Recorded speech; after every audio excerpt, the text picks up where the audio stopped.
Shalom, bersama kita pada pagi ini dalam kebaktian umum secara live. Sebentar lagi kita akan memuji dan menyembah Tuhan bersama tim pujian dan penyembahan BAM Kota Bedawan. Dan juga kita persiapkan hati kita untuk mendengarkan firman Tuhan yang akan disampaikan oleh Pastor Jeffrey Garai.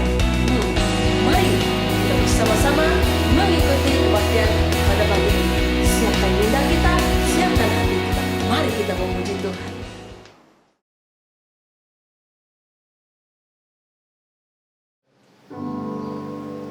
Shalom. Pada pagi ini kita datang untuk memuji dan menyembah Tuhan Yesus kita, karena Yesus Raja di atas segala raja. Mari kita menyembah Yesus dengan segenap hati kita. Kita percaya dengan iman kita bahwa Yesus adalah satu-satunya juru selamat dalam kehidupan kita. Betapa besarnya kasih-Mu Yesus, Kau sanggup menderita bagiku. Darah-Mu tercurah mengalir di salib-Mu, pengorbanan-Mu besar bagiku.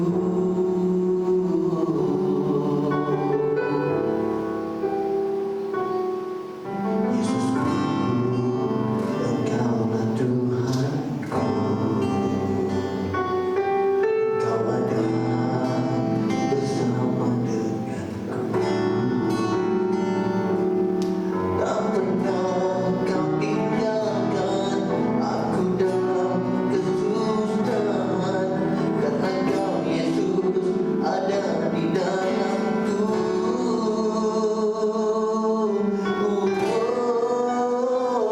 Sampai akhir ku kan tetap setia.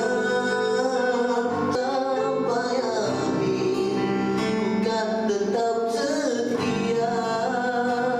Sampai akhir aku akan bertahan, karena aku beriman padamu Yesus.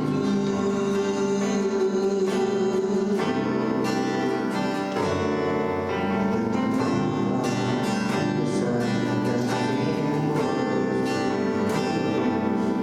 Kau sanggup menderita bagiku. Darah-Mu tercurah mengalir di salib-Mu, pengorbanan-Mu besar bagiku.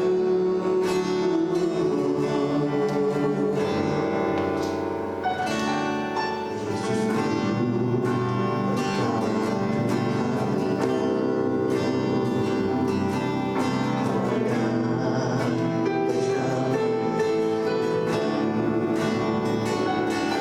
Tak pernah Kau tinggalkan aku dalam kesusahan, karena Kau Yesus ada di dalamku.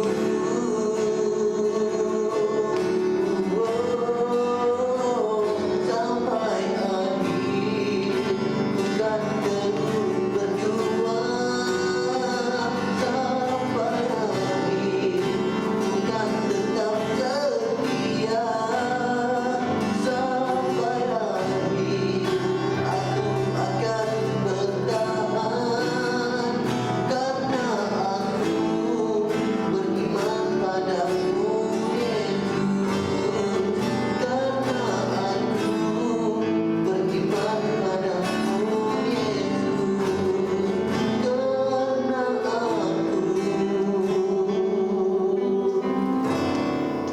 beriman padamu Yesus. Haleluya Tuhan, karena kami beriman kepadamu Tuhan Yesus, karena Engkau adalah satu-satunya juru selamat dalam kehidupan kami. Kami berterima kasih dan mengucap syukur atas kebaikan Engkau Tuhan. Mari kita menyanyikan lagu. Terima kasih Tuhan. Terima kasih Tuhan untuk kasih setiamu yang ku alami dalam hidupku. Terima kasih Yesus untuk kebaikan-Mu sepanjang hidup.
selamat pagi kepada kita semua. Puji nama Tuhan, kita semua pada hari ini sama-sama diberkati oleh Tuhan. Jadi sebelum kita mendengarkan firman Tuhan, jadi sedikit dari pesanan bagi kita semua sebelum kita mendengarkan firman Tuhan. Kita akan menjalankan tanggung jawab kita bersama, memberikan persembahan kasih ataupun perpuluhan. Boleh disalurkan kepada akaun gereja yang ada tertera di kaca TV kita bersama. Jadi sebelum kita memberi persembahan dan persepuluhan, tanda syukur kita kepada Tuhan, mari kita berdoa berkat supaya semuanya akan diberkati oleh Tuhan. Saya akan pimpin kita di dalam doa. Ke dalam tangan kuasa Tuhan yang Maha Kuasa, hari ini kami sangat-sangat bersyukur kami ada pada hari ini bukan karena kami gagah dan kuat, tetapi karena kasih dan anugerah Tuhan yang sentiasa menyertai hidup kami. Pada hari ini Tuhan, kami akan memberi persembahan bahkan perpuluhan. Berkati kami semua, berkati tangan-tangan yang memberi, supaya apa yang kami beri ikhlas dari dasar hati kami, karena kami tahu pekerjaan Tuhan, kerajaan Tuhan harus diperluaskan lewat dari pemberian bahkan perpuluhan kami untuk kemuliaan bagi nama Tuhan.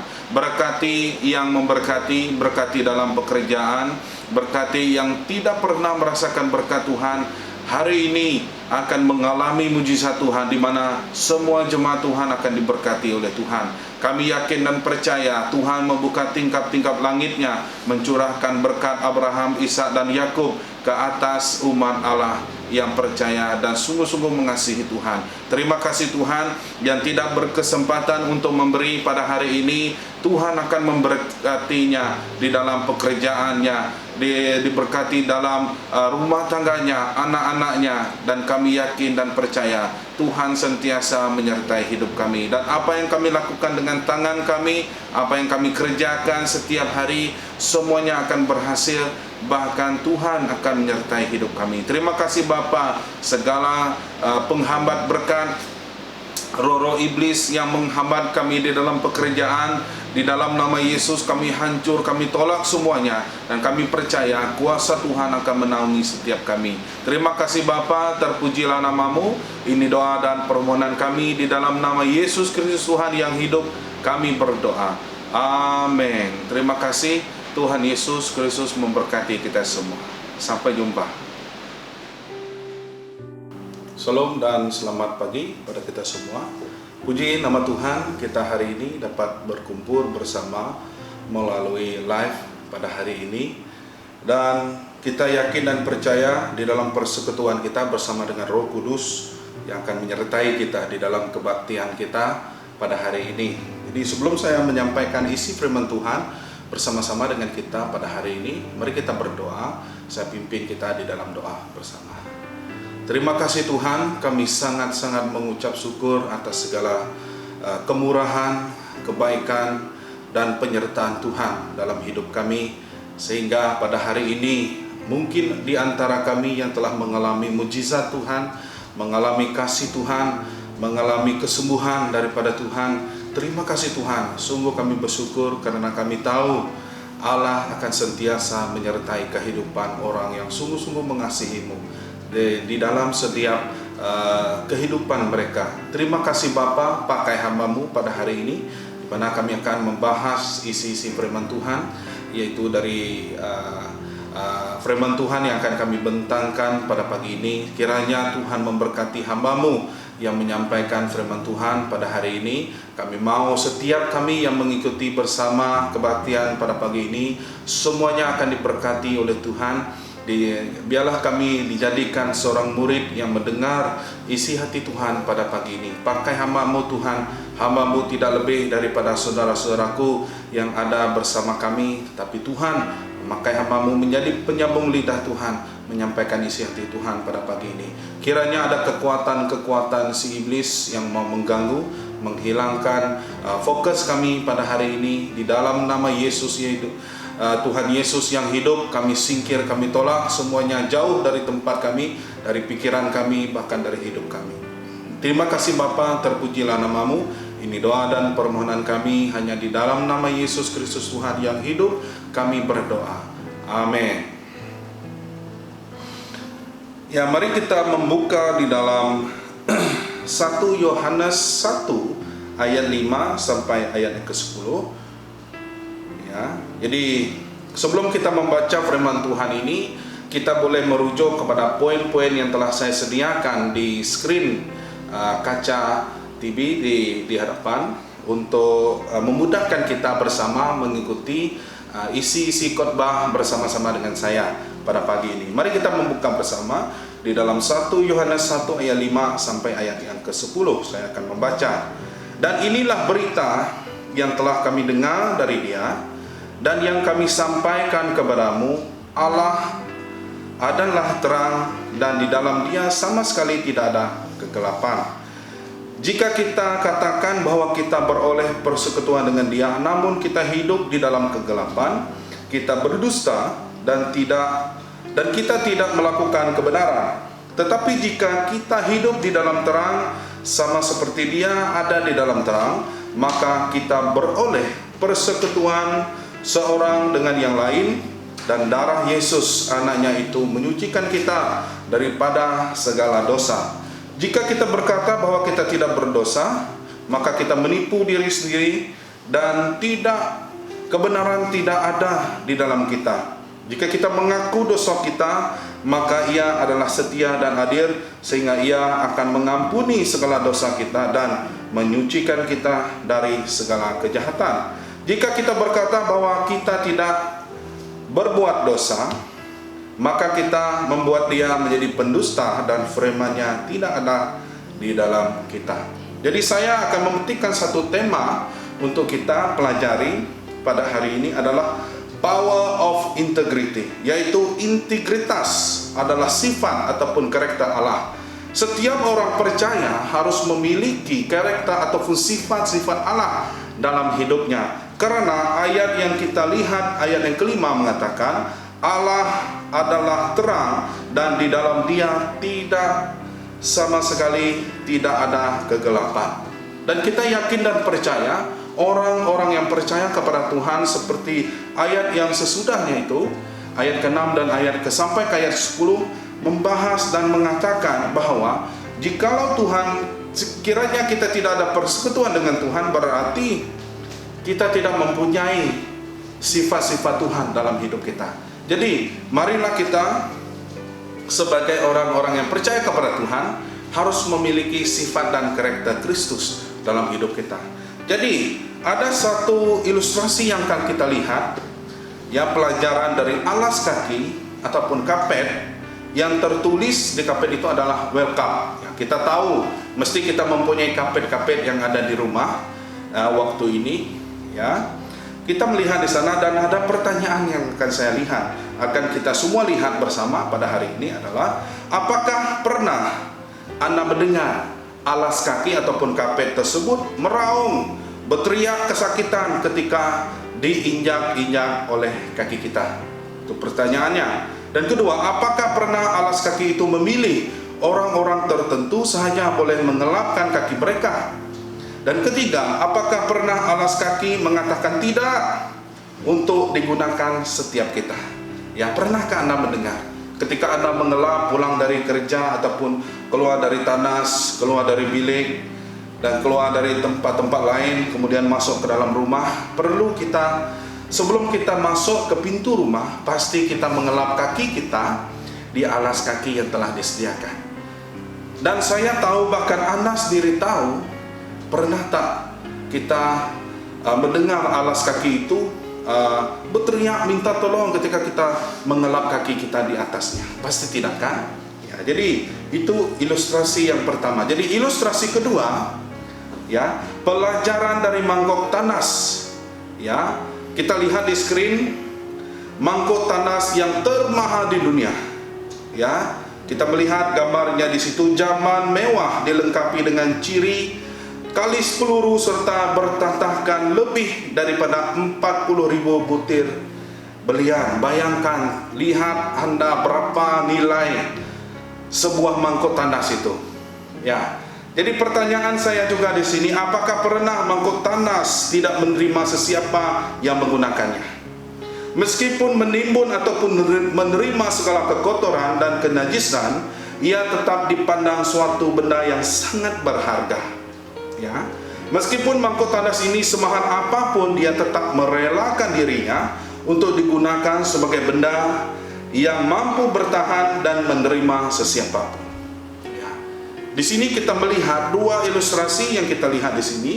Apakah pelajaran yang dapat kita pelajari dari mangkuk tanas dan alas kaki? Dua ilustrasi ini, ya. Kedua pelajaran ini berbicara tentang penerimaan kita terhadap orang lain.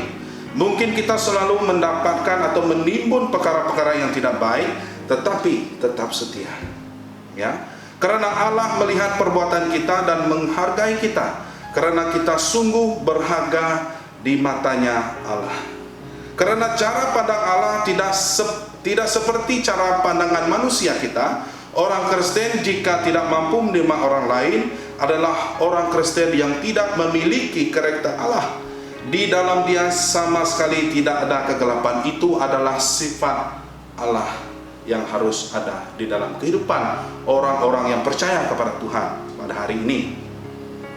Di sini kita akan membahas 3 prinsip dalam membangun integritas Allah melalui sifat hidup kita. Yang pertama, hidup dalam kesatuan hati, pikiran dan perkataan dan perbuatan. Ayat ke-6 dan ke-7.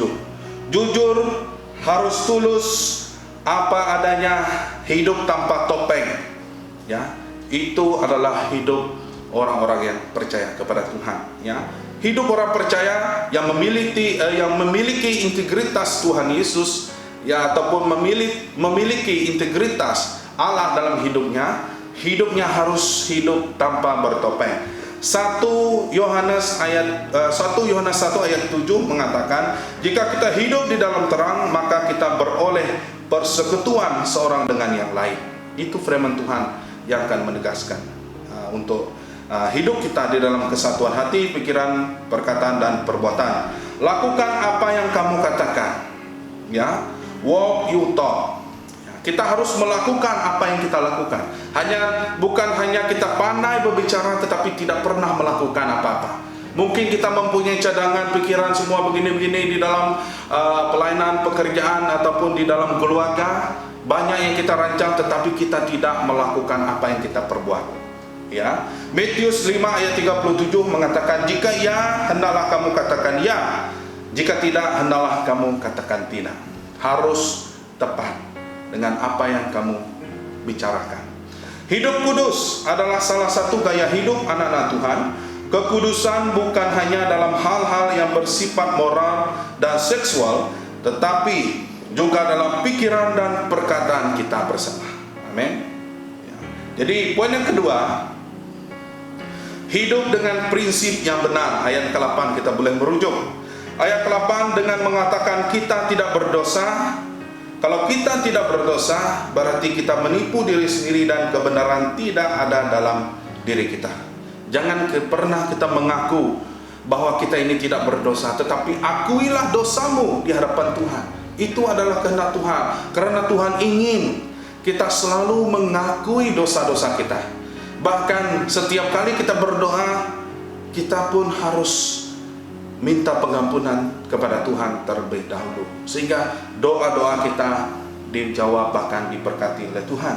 Ya, hidup dalam prinsip yang benar harus lemah lembut, mempunyai kasih tetapi tegasnya harus hidup di dalam kebenaran. Efesus 4 ayat 14 dan 15, kita adalah gereja. Kita adalah aset kerajaan Allah, orang-orang percaya, bukan hanya gedung gereja. Ya, kita boleh merujuk di dalam Efesus 4. Efesus 4 ayat 14.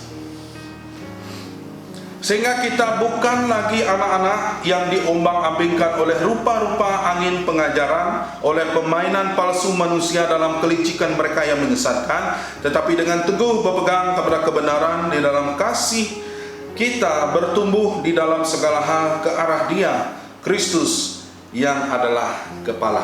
Ya, kita ini adalah aset kerajaan Allah, dan kita juga adalah orang-orang yang percaya, orang-orang yang sungguh mengasihi Tuhan, dan kita ini adalah bukan gedung gereja, tetapi kita ini adalah tubuh Kristus, tangan Yesus, kaki Yesus, pemikiran Kristus, mata mempunyai hati Yesus dalam hidup kita. Amin. Ya. Dan juga kalau kita hidup di dalam prinsip yang benar, kita juga adalah orang yang rela berkorban. Kita merujuk di dalam Filipi 2 ayat ketiga dan keempat. Dengan tidak mencari kepentingan sendiri atau pujian-pujian yang sia-sia, sebaliknya hendaklah dengan rendah hati yang seorang menganggap yang lain lebih utama daripada diri sendiri, dan janganlah tiap-tiap orang hanya memperhatikan kepentingan sendiri, tetapi kepentingan orang lain juga. Ya, itu adalah hidup di mana kita rela berkorban. Dan juga berbicara dengan rela berkorban, apakah kita rela berkorban untuk sesuatu hal yang kita ingin daripada seseorang? Kadang-kadang banyak orang rela berkorban, tetapi ada sesuatu yang dia inginkan daripada orang yang dia sanggup korbankan. Ya, mungkin kita korbankan waktu, masa, tetapi ada sesuatu keinginan yang lain. Berarti pengorbanan kita itu tidak ikhlas, tetapi itu ada sesuatu maksud yang ada, yang timbul dari hati kita. Berarti orang ini tidak berkenan di hati Tuhan, dan juga hidupnya tidak sesuai, bahkan tidak ada prinsip yang benar dalam hidupnya. Tetapi yang Tuhan inginkan, orang yang rela berkorban adalah untuk memenangkan jiwanya. Itu yang Tuhan Yesus maksudkan, ya, yang dimaksudkan di dalam Filipi 2 ayat ketiga dan keempat itu, di mana seseorang itu berkorban. Kalau kita lihat Rasul Paulus, dia berkorban untuk siapa? Dia berkorban untuk Yesus. Ada perkataan-perkataan lain yang tertulis di dalam surat-surat Rasul Paulus. Dia mengatakan dia melupakan apa yang di belakangnya, dan jika dia juga menganggap kehidupannya dahulu itu adalah seperti sampah. Ya, tetapi ketika dia memiliki Yesus, kehidupan yang sampah yang dia pikirkan waktu sebelum dia mengenal Tuhan, itu yang sangat menguntungkan bagi dia. Ya, jadi hidupnya rela berkorban. Bahkan dia pernah mengatakan, celakalah aku kalau tidak memberitakan Injil. Berarti hidupnya berkorban untuk Yesus, untuk kebenaran Tuhan di dalam hidupnya. Ya. Dan poin yang ketiga, hidup dalam hubungan yang benar. Ya, hubungan lebih penting dari pelayanan. Perhatikan ayat di sini. Ya, hubungan lebih penting dari pelayanan. Kita boleh merujuk Matius 5 ayat 23 sampai 24. Perhatikan ayat firman Tuhan yang Tuhan Yesus jelaskan. Ya, jadi hubungan itu lebih penting dari pelayanan. Ya, begitu juga kita menjaga hubungan. Ya, memang kita saat ini sangat-sangat menjaga hubungan di antara keluarga demi keluarga kita, tetapi juga jangan kita lupa dan kita abaikan hubungan keluarga kita di dalam sesama, yaitu bersama dengan anggota jemaat kita. Kita harus perhatikan juga, ya, bagaimana kita mengambil berat tentang jemaat-jemaat kita, orang-orang yang ada di lingkungan kita. Begitu ada, mungkin kita mengatakan kita sangat memberatkan hubungan kita di antara keluarga, tetapi ada keluarga kita yang masih kita abaikan. Ya, jadi sebagai orang percaya kita harus memperhatikan apa yang ada di sekeliling kita. Ya, karena mata Tuhan itu tertuju kepada apa yang kita perbuat. Bagaimana kita mengasihi, bagaimana kita benar-benar mengasihi sesama, itu yang dimaksudkan Tuhan. Ya. Begitu juga kita boleh merujuk di dalam Yohanes 13 ayat 34. Hidup dengan kasih yang tanpa syarat, yaitu kasih agape. Tidak seperti kasih kita sesama manusia, itu kasih filio. Ya, itu hanya kekasih di antara hubungan manusia dengan manusia. Ya. Tetapi kasih Tuhan itu kasih tanpa syarat. Ya, sekiranya kita tidak mengasihi Tuhan, tetapi Tuhan Yesus tetap mengasihimu meskipun kita tidak mengasihi Tuhan. Ya, tetapi jikalau kita benar-benar bahkan sungguh-sungguh mengasihi Tuhan, pasti Tuhan memberkati kita semua. Amin. Ya, bukan pasti, tetapi berkat itu diperintahkannya mengalir dalam hidup kita. Ya. Efesus 4 ayat 24, kita boleh tulis. Efesus 4 ayat 26, Kisah Para Rasul 24 ayat 16, dan Ibrani 5 ayat 14. Di sana kita melihat hidup dengan hati nurani yang murni, sentiasa berusaha. Ya, di dalam Yakobus 5 ayat 16, berani mengaku salah, meminta maaf, dan ada penyelesaiannya. Ya, bagaimana kita hidup di dalam hubungan yang benar. Kita boleh melihat dalam rujukan-rujukan firman Tuhan yang tertera di kaca TV kita semua. Lebih jelas adalah seseorang itu harus penuh kasih. 1 Yohanes 4 ayat yang ke-8, kita boleh merujuk bersama. 1 Yohanes 4 ayat yang ke-8, firman Tuhan mengatakan, barang siapa tidak mengasihi, ia tidak mengenal Allah, sebab Allah adalah kasih. Ya. Di sini kita harus belajar. Kenapa ayat firman Tuhan ini, barang siapa tidak mengasihi, dia tidak mengenal Allah? Karena ketika kita mengasihi seseorang, kita ini adalah ciptaan Tuhan yang sangat luar biasa. Ya, kalau kita menghina seseorang itu berarti kita menghina ciptaan Tuhan. Kita ini semua yang telah diciptakan Tuhan. Kita ini manusia diciptakan Tuhan dari debu tanah, dan sangat-sangat spesial bahwa Allah menghembuskan napasnya ke dalam hidup kita.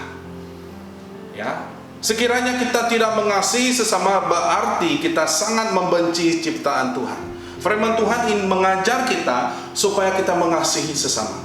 Sebab orang yang tidak mengasihi sama sekali, dia tidak pernah mengenal Allah dalam hidupnya. Ya, karena bahkan bukan hanya mengenal Allah, orang yang Allah ciptakan dia sangat membenci dan tidak mengasihi.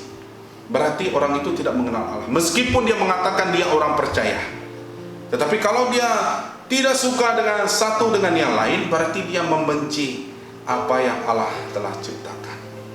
Amin. Ya. Sebab Allah adalah kasih. Jadi sebagai kesimpulan di dalam firman Tuhan yang kita bahas pagi ini, marilah kita menghidupi sifat-sifat Allah ini dan bersiaplah untuk menerima anugerah dan kasih karunia dari Tuhan Yesus. Biarlah kehidupan kita mencerminkan Kristus, memancarkan kasih-Nya, sehingga banyak orang yang akan datang kepadanya dan berkata, kami ingin mengenal Yesus karena kami melihat bagaimana Ia bekerja di dalam kehidupan anak-anak-Nya. Dua ilustrasi yang kita lihat di sini adalah kita harus memiliki sifat seorang hamba Tuhan. Ya, sifat yang benar-benar mengasihi. Meskipun kita seperti, mungkin hidup kita ini seperti alas kaki, tetapi kita sentiasa menerima orang lain. Ya, tanpa kita mengatakan, oh tidak, kaki kamu kotor. Ya, tidak mungkin alas kaki itu berkata sedemikian. Begitu juga dengan jamban, yang mangkok tandas yang kita lihat. Ya, walaupun kita buang sisa-sisa makanan dalamnya, apa benda-benda yang kotor kita buang di dalamnya, dia tidak pernah mengatakan tidak. Begitu juga kita harus melayani dengan kasih.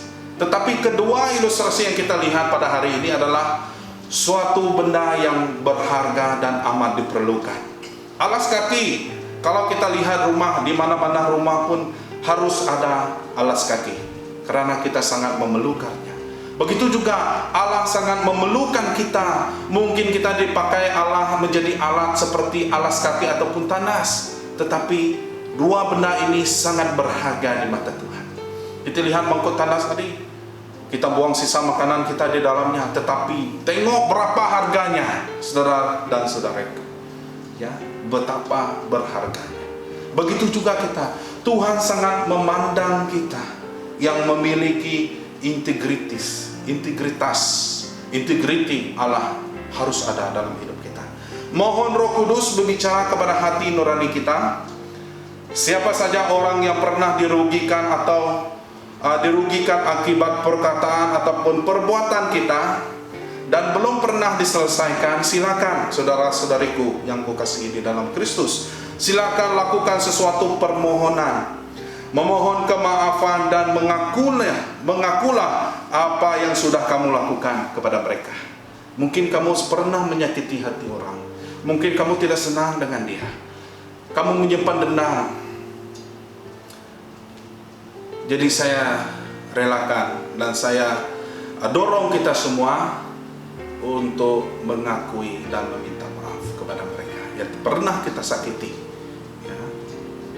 Dan kita percaya ketika kita mengakui kesalahan kita di hadapan sesama, apatah lagi di hadapan Tuhan, pasti Tuhan akan memeluk kita dengan kasih-Nya. Amin. Jadi sedikit dari renungan kita, firman Tuhan yang kita bahas pada hari ini, supaya bahkan mengajak kita untuk menjadi orang yang benar-benar mengasihi Tuhan dalam hidupnya. Karena itu yang Tuhan inginkan, yang harus ada dalam hidup kita, mempunyai integritas Allah dalam hidup kita. Amin. Terima kasih dengan firman Tuhan yang telah saya kongsikan bersama. Semoga semua diberkati dan kita yakin dan percaya kita ambil peluang ini memohon kemaafan kepada sesama, mungkin antara keluarga demi keluarga. Ya, kita harus memohon kemaafan dan meminta bahwa kita mau mengasihi ya sesama. Apapun bentuk mungkin sangat berat, tetapi belajarlah mengasihi. Itu yang Tuhan inginkan di dalam setiap kehidupan kita. Mari kita berdoa bersama untuk menutup firman Tuhan yang kita dengar pada hari ini. Dan sekiranya saudara-saudari mungkin ada yang mau dikongsikan, mungkin ada perkara-perkara doa yang mau dikongsikan bersama, sila hubungi saya dan kita berdoa bersama. Mungkin terlalu berat bagi kamu, mungkin kamu mempunyai masalah di dalam rumah tangga, keluarga, begitu juga dengan sesama, bagaimana caranya? Sila hubungi saya dan kita akan berdoa bersama, bahkan kita akan belajar bersama bagaimana mengasihi Tuhan sesungguhnya. Oke, mari kita berdoa bersama. Terima kasih Tuhan, kami mengucap syukur atas segala kebaikan dan kemurahan Tuhan. Tidak pernah berhenti Tuhan memuridkan setiap kami, karena Tuhan mau kami memiliki hatinya Yesus, memiliki mata Yesus, dan juga memiliki integriti Yesus dalam hidup kami.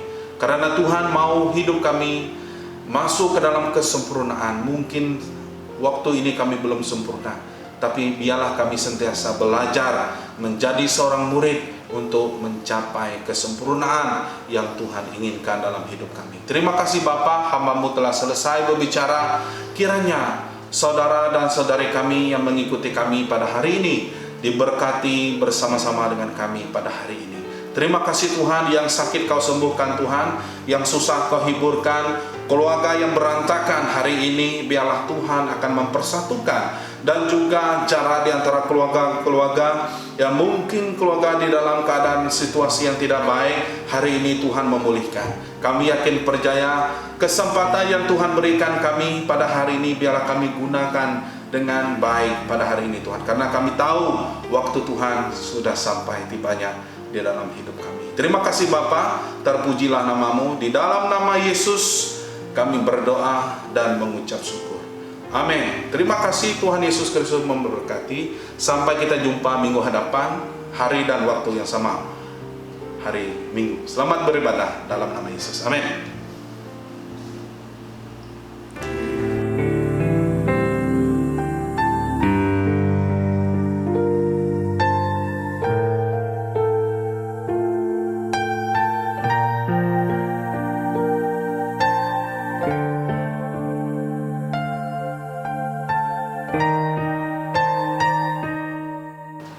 Terima kasih saudara dan saudariku yang kukasihi di dalam Tuhan Yesus, karena telah bersama kita di dalam kebaktian secara live ini. Sangat-sangat kita bersyukur atas segala sokongan, bahkan doa saudara-saudariku yang kita kasihi di dalam kasih Kristus. Semoga kita diberkati oleh Tuhan. Dalam nama Yesus, amin.